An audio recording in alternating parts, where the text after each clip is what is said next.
दोस्तों हक़ मौजूद।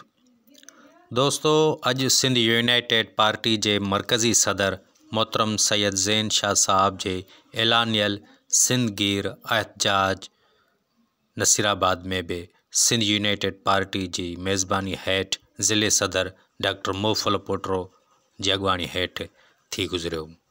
ये एहतजाज यूबीएल बैंक का शुरू थो, जो शहर जा मुख्तलिफ़ रस्ता थींदो आर्थर मोरिय ते पहुतो।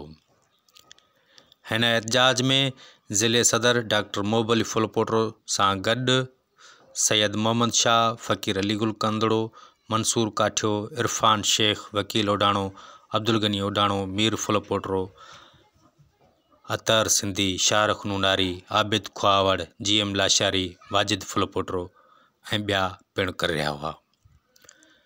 हिन एहतजाज में अॻवाननि ॻाल्हाईंदे चयो त कारपोरेट फार्मिंग नाले सिंध जी क़ीमती ज़मीन जी वालार हरगिज़ बर्दाश्त कोन कई वेंदी।